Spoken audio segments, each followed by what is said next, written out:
Yo, what's up, men? Nirvana MB na naman nga pala to. Ang reviewer na walang tira, men. Kilala nyo na, walang iba. Kundi ako lang yun. At kung di ka pa nakasubscribe, men, click mo na yung subscribe button dyan sa Gedli para at least, men, updated ka sa mga ilalabas natin mga reaction video, men. Katulad nito, men, ito. Iispata natin, men. Ang nagaganap ngayon, men, na Supremo Tournament, men, dito sa ACRL. Huwag nyo kalilimutan, men. Subscribe kayo sa ACRL. Follow nyo yung page nila, YouTube, Facebook, at like nyo na rin yung ano nila, men, yung mga contents nila na mga malulupit, men. Palagi natin sinusuportahan yung ACRL, men. Alam nyo yan. Eto, men, makikita nyo dito, Supremo Tournament, men. Ang ispata natin ngayon, laban ni Mateo at JJ West para sa Supremo 2026, men. Ito, meron tayo dito mga cash prizes, 1 of 1 na ACRL Cup, tapos ACRL shirt din meron dyan. At yun, men, without further ado, ispatan na natin to. Hindi ko pa to napapanood, men, at first time natin to mapapanood. Let's go. Ang masabi ko sa kanya, wala, hindi ka abot sa kalahati, boy. Kahit anong gawin mo dyan, magkanono ka dyan. Men, ito, sa mga nagsasabi, men, na meron kasi, men, naging controversy doon sa laban ni na General Uno, men. Sobrang nakaka-disappoint, men, na literal, men, yung linya ni Zendlock ay ay sinama ni General Uno dito sa tournament. Pero still, men, kung umamin na naman siya, inamin niya yung pagkakamali niya, bigyan natin siya ng chance, men. Pero yun nga, sayang lang din kasi, men, tournament to. At naging katwiran pa niya doon na busy sa trabaho whatsoever. Pero ito, men, itong si JJ West, men, tropa natin to. So, alam natin, men, nasa barko to, men. Literally, men, nasa nasa karagatan ngayon, men. At alam ko personally, men, kung gaano kahirap ang trabaho sa barko. Sometimes, men, 3 oras ka lang matutulog. Sa ano kasi siya, men, sa cruise ship. So, nabanggit din ito dun sa parang semi-reaction review na matagal namin, para mga 4 months na, dun sa laban nila ni Ash Balanom yata, naging guest din natin siya. At alam ko, men, meron akong mga tropa rin na nagtrabaho sa barko, sa cruise ship naman siya, hindi siya sa cargo. Pero still, men, ang tulog dyan, 4 hours, 3 hours. Tapos yung naging dahilan ni General Uno is sa trabaho, sa pag-aaral. Pero, men, pagdating sa oras, trabaho, men, wala na siguro mas bibisi pa dito sa taong to na naisingit pa niya, men, ang battle rap na instead na yung pagsulat niya, yung paggawa ng gantong video is nilaan na lang sana niya sa pamilya niya. Pero still, men, passionate tong si tropa JJ West. Supportahan nyo rin yung channel niya, men. At yun, men, yun lang masasabi ko doon. Kung merong pinaka-busy, I think si West. Gandiyan ka lang. Hindi ka na makakalagpas sa bracket na to, tanda mo yan. Ay, pow! Ano nga ba masasabi ko sa kalabang ko si JJ West? Wow! Siya daw ay Gunbar King, hari ng QC. Hari ng QC nga po pala. Kaya joke lang. Gunbar King at Denim God. Asahan ko na Denim God. Bakit naging Denim God? Ibig sabihin, lagi siyang naka-denim na na mga clothing. Ito, men, na nagustuhan ko din dito talaga kay Mateo. Mayroon siyang mga jokes, men, na para sa akin nakakatawa. For some reason, men, meron tayong mga ganun, men. Meron tayong mga comedians, men, na yung iba hindi natutuwa, hindi natatawa. Pero for some reason, men, benta sa akin yung ibang mga mga banat ito ni Mateo. matatalo ako. Pero ginawa ko ang best ko para bigyan siya ng magandang laban. Yes, sir? Yun lamang po at paalam. Yo, yo, yo! Grrr, para sa inyo nang galing pang Battle Record. Pakinggan natin si This is ACRL, tara na! Yo, check! It feels good to be back. Mhm. ACRL, kamusta? Mateo pala kalaban, matiktos na. Kahit mag-Doctor Strange reference ka pa, malabo yung makatusta. Dahil Tusta. nakabang ako sa portal, di ka na makakatagos pa. Wala kang gunshots na maririnig dahil mga bala kalkulado. Di rin kita pa uulan na ng rap skills, kaya prediction mo, palyado. Kaya tamang chill lamang, habi ko na may ganado, delikado, dehado, habang pinapatay ka ng gago. Anong kalmado, tarantado, lulumpuhin kita ng gusto. Men, isa sa pinaka maaangas ng mga flow, mga tugmaan din tong si Westman. Kahit ito men hindi dahil sa naging tropa ko na siya. Kahit nung una pa lang na hindi ko pa siya tropa, hindi ko pa siya nakikilala, hindi ko pa siya nakakausap men. Nabanggit ko to kay Donnie, kay Padi, yung presidente natin ng ECRL na silang dalawa ni Ash Balanom yung dalawa sa mga pinaka-trip ko men yung sa flow, references, pagsakan. For some reason men, buong-buo yung boses, alam mo talagang gigil. Hindi lang yung basta, alam mo yung nahihiya na, ewan ko, sobrang solid men. Though maraming nakatalo kay West, pero still men, yung performance niya is parang laging full gear din or full 100% yung binibigay niya. Kaya solid yan. Sa maging baldado, umpisa pa lamang tapos na laban din na kailangan ng hurado. Tamang abrilata lamang pangbubukas ko dyan sa utak mo sarado. Tinalo ka ng Hades, di ba? Ano nga bang ginawa ko sa kanya? Simple lang, pinapagahan ko lang ng onte tas nasunog ng di ko natansya, nanahimik na wala, kasunod ka na tanga, itong mag-gaastang halimo ay pupugutan sa banga, kaya Mateo na patpatin, malakulosos kung babrasuhin, malabo kang palarin, ayon pisa sa lubungin, yung pluma uubusin, 3 minuto aabusuhin, itong sablay sa sulatan parang papel kung lulukutin, wala kang reference na maririnig, hindi kita pinag-aksaya ng panahon, 20% lang hinanda ko sa 100% mo na baon. Marami akong babalian ng buto bago matapos itong taon. Ini-stretch ko lamang ang bara kasi warm up kita ngayon. Ganun pa man, hindi ako magiging pabaya. Kahit itago pa kalirisismo, kita pa rin gaano ka walang ya. Kahit gaanan ko na lang ang sulat at i-deliver lang ng bahagya. Dama pa rin dating ng mga bara kasi ang sasalo malamya. Maghanda dahil kasama ka sa unang... Min, Mateo, talagang ratatat yung tinanggap mo dito. Sana lang Mateo, bigyan mo ako ng yung mga unorthodox jokes mo. Parang yun yung makakasira sa sa estilo ni JJ West na ganito men or sa mga magiging hurado men. Magaling to si Mateo, alam ko men. Talagang refine lang yun sa mga iba pa niyang mga skills. Pero men, itong pinapakita ni JJ West men, grabe yun. Kayang-kaya na rin talaga nito men lumapag sa mga event na yung live events men, hindi lang pang online.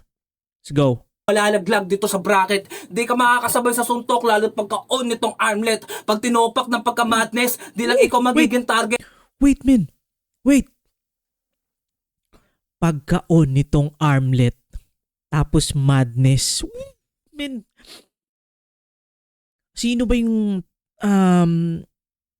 si Haskar men pwede, si Void din pwede. Kasi naalala ko ginagamit ko yun kay Haskar dati. Armlet, yung armlet kasi mababawasan ng onte yung yung anong tawag dito, yung buhay mo men, pero tataas yung damage mo. Pwede rin siyang pang save din siya. Pag in-off mo naman, tataas bigla yung buhay mo. So napakaganda niyang, sobrang siya men, kumbaga parang double sword siya. Kasi pag hindi mo natansya men, yung pag-on at pag-off mo, posibleng mamatay ka. At maraming beses na nangyari sa akin yun men sa Dota 1. Pero maangas yun men, armlet tapos madness men, sobrang solid na combo yun. Nung naglalaro ako, hindi ko alam kung anong combo na ngayon doon, pero naalala ko doon yung madness at saka armlet. Ginagamit ko siya kay Void at saka kay Haskar. Maangas yun men, maangas. Damay-damay na sa cleave, double damage God strength. damay-damay na sa Cleave. Men, magiging ano talaga to, men, magiging lopsided to para sa akin, men. Sobrang paborito kasi, men, Dota rin. Though hindi na ako nagdo-Dota to, men. Pero, yung puso ko, men, yung mga alaala ko, men, talagang nandun pa rin sa Dota, men. Pinipilit ko, men, ang dami kong mga trabaho nagdo-Dota sila, men. Minsan, may ispat din ako, pero sobrang hirap na makabalik dun sa gigil dati nung college days, men, pagdating sa Dota.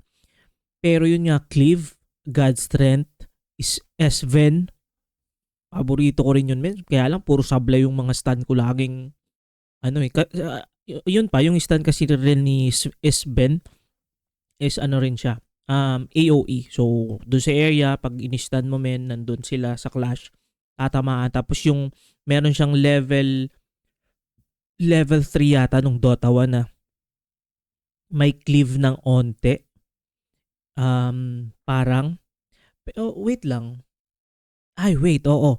May cleave siya ng onte pero hindi siya tuloy-tuloy na katulad ng Battle Fury. Yung ginagawa ko doon minsan is binubuuhan ko pa rin ng Battle Fury para I think yun nga yung una doon eh. Sa pagkakaalala ko na sa Dota 1, ang isa sa mga buo doon is either Pace Boots, pwede ring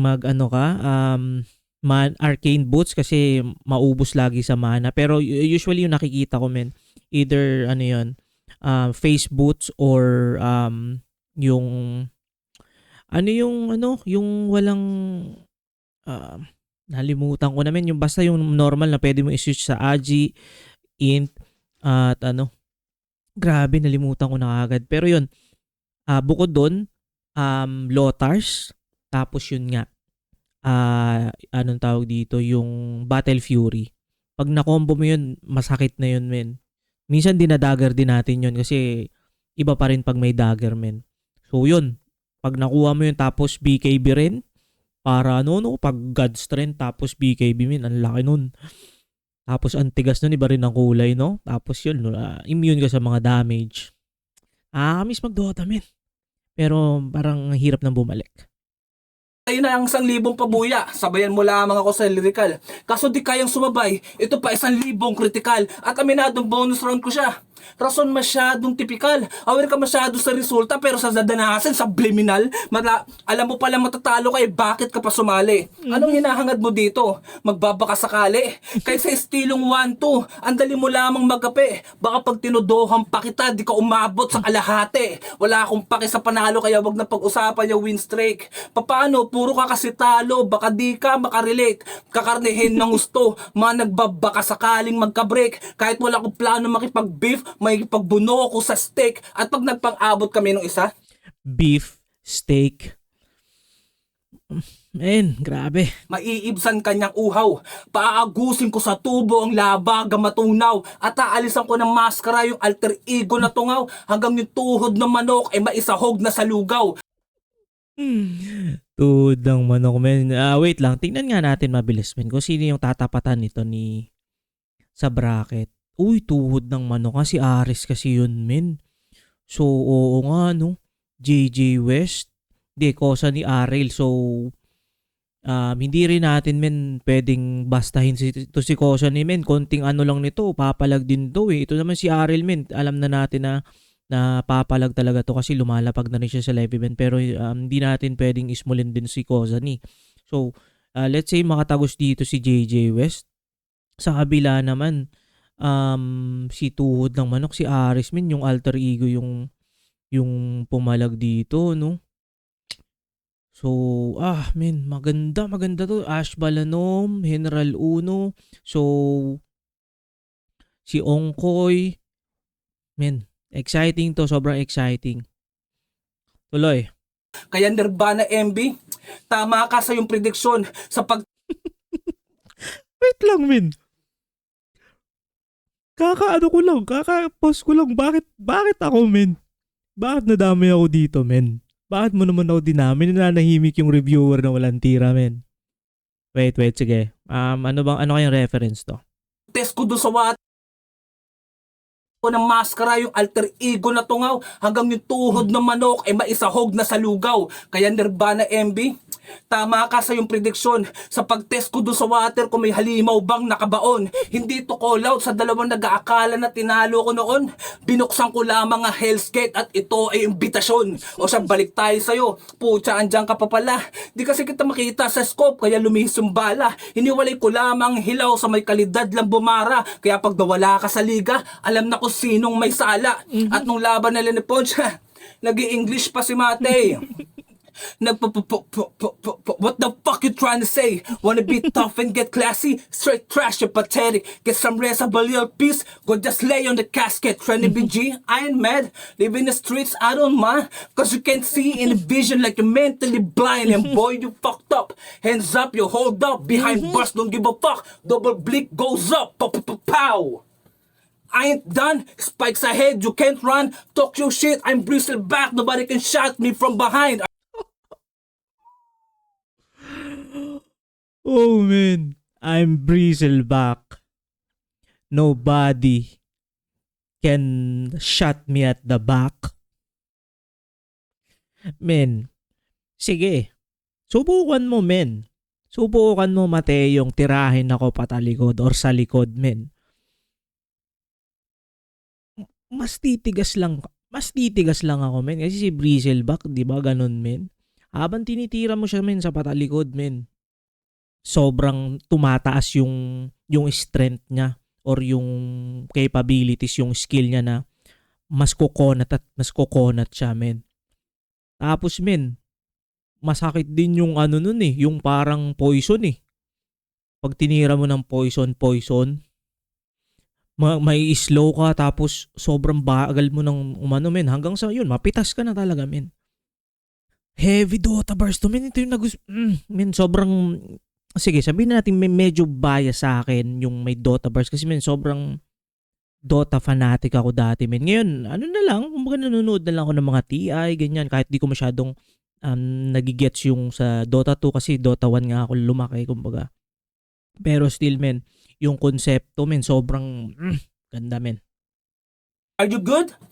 Are you good? I don't think so. Wake up, this is Jigsaw. I set the trap on the whole league. Let's play a game like Nintendo. You see?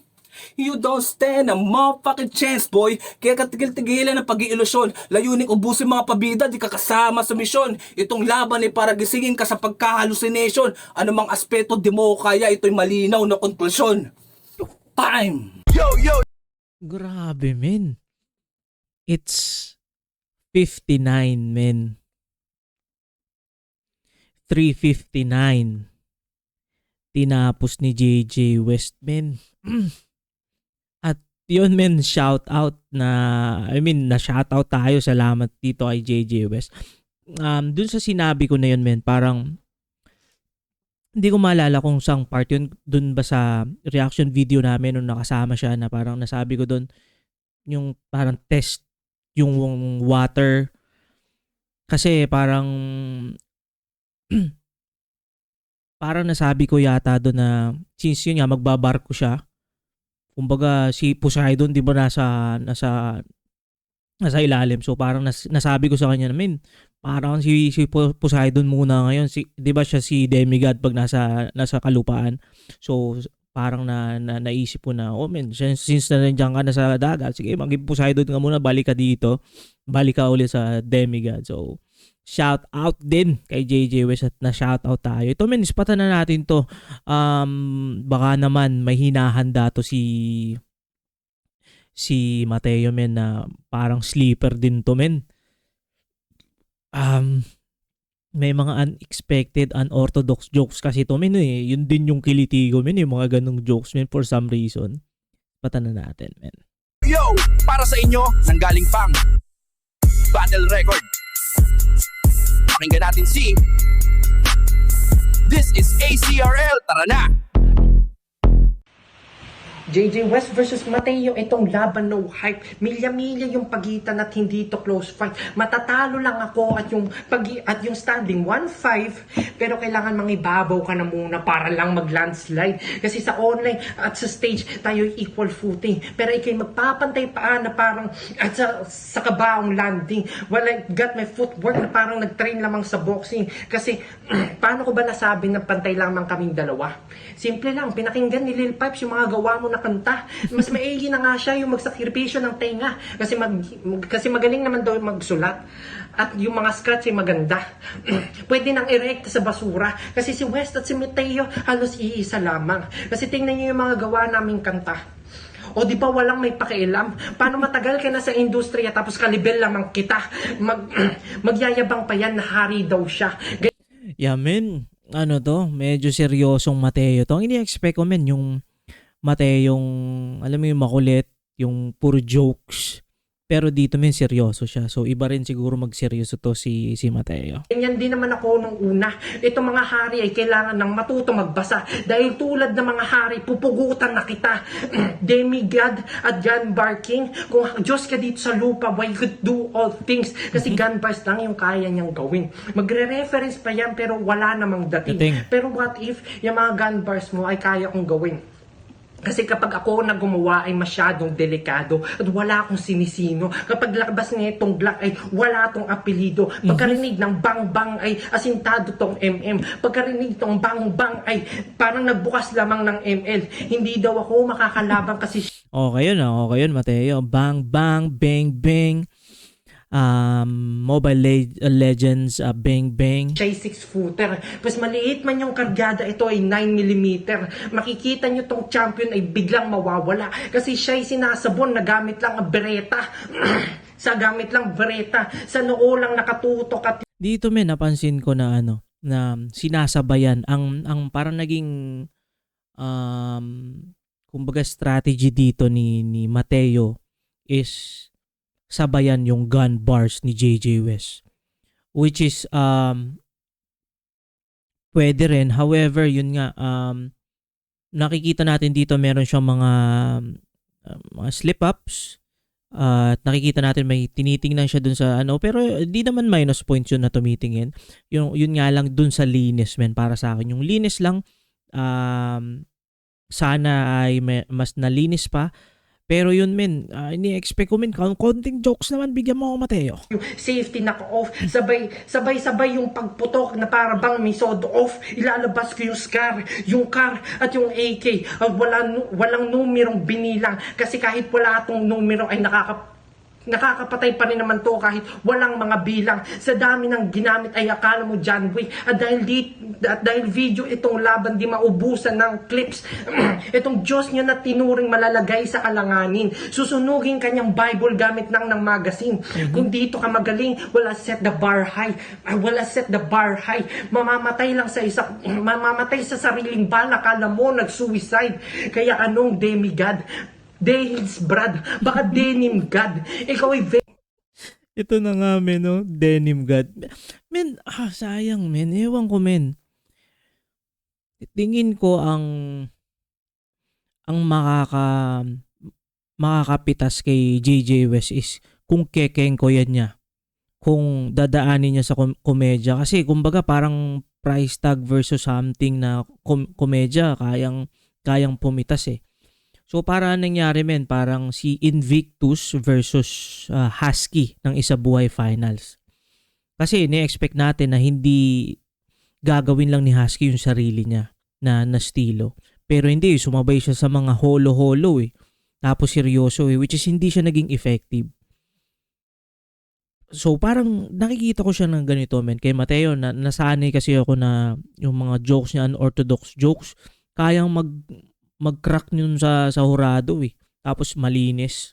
bagsak sa semis. Pag ako yung ensing front, dito barely match. Ito'y testing match. Kung pwedeng maging demigod ang simpleng mat. Kaya di mo na to pwedeng maliitin. Kasi kung wala ka sa isang daan, matatamaan ka sa isang raan ko. Matatamaan ka sa 100 ko. Kung nananalo ka sa nakaraan, ako naman yung nakaraan, bro. At ako na nga yung paraan, bro. At ako na nga yung paraan. Kaya maghanap ka na ng paraan mo. Kung ako man yung practice round mo, hari sa hari, kakausapin mo ako. At ipapakita ko lamang sa iyo kung ano yung mga limitasyon at yung mga nasasakupan mo. Time. Men, seryosong ano talaga to, men. Seryosong Mateo yung napanood natin. Tapos na ba? Yun, men. Seryosong Mateo to, men. At I think okay, men. Okay yung ano niya, men. Yung hain niya dito. Naging ano lang talaga, men, yung sa linis ng performance. So, kung medyo nalinis niya yung performance, okay, sige. Hypothetically, men, malinis yung performance niya. I think hindi pa rin siya ganun sasapat. Siguro, lagyan niya ng ibang flavor. Yun nga, yung mga unexpected jokes niya. Though, medyo ano rin siya, medyo risky rin siya, men. Pero dito, men, nakita natin yung Mateong technical. Yun naman yung nakakatuwa, men, na makita natin. What if na makalaban pa siya, men, ng iba pang mga MC dito sa ACRL. So, napakaangas no, napaka-solid din no na pinakita ni Mateo, men. So, sobrang props din at napakabata pa naman itong batang ito, men. Si Mateo at yun, tuloy-tuloy lang, men. Linis, performance, at kumbaga confidence, parang yung confidence ni Mateo, mas natripan ko yung confidence niya nung may video siya na parang kita siya na full nung hindi nakaupo, tapos yung mayabang aura, parang ganun, men. Pero yun, it is what it is, men. Para sa akin to, JJ West, malinis to. At ito, men, ito yung feeling ko, men, ito yung isa sa pinaka malinis ni JJ West na round or na performance, men, bukod doon sa laban nila ni di ko maalala, men, yung laban nila ni Ash. Meron pang isa, men, na nagpakita siya doon ng rap skills. Nalimutan ko na, men, kung sinong nakalaban niya. Pero feeling ko yung dalawang laban na yon, yung isang yon at saka ito, men, pinaka-solid, pinaka-malinis. Tapos yung references, men, malulupit din, men. Considering, men, na nasa barko siya, sobrang onti ng time niya para mag-prepare. Pero nagawa pa rin niya, men. Walang excuses, walang kopya, walang kinuha sa ganito, hindi man lang binago, ganito, ganyan. Walang issue, walang ano, men. At makikita rin naman to ng mga MC dito sa ACRL. At gusto ko nga lang din palang magpasalamat doon sa mga MC rin sa ACRL, especially dun, men, sa nakapuna dun sa linya ni Zen Luke na nangyari dun nga sa laban ni General Uno. Sobrang props sa'yo. Ako mismo dun sa unang pagkadinig ko, men, hindi ko na namalayan na kay Zen Luke pala yun. Nung unang panood ko, tapos yun, after nung stream namin that time, pinaliwanag sa akin ni Padi na ganun nga yung scenario. So yung vote ko doon sana kay General Uno, men, is maging invalid siya kasi sobrang kita. Though sa flip top naman nangyari yung veto, sobrang rare, isang beses lang siyang nangyari. So yun naman kasi is umami na rin naman at kumbaga, apology accepted naman yun sa community ng ACRL. Wag na lang talaga mauulit, men. At naiintindihan naman natin na yung iba't ibang mga circumstance. At yun, men, kung nakaabot ka sa puntong ito na hindi pa nakasubscribe, click mo na yung subscribe button dyan si Gelly para at least may updated ka sa mga ilalabas natin mga reaction video. Ingat palagi, good vibes, subscribes, peace.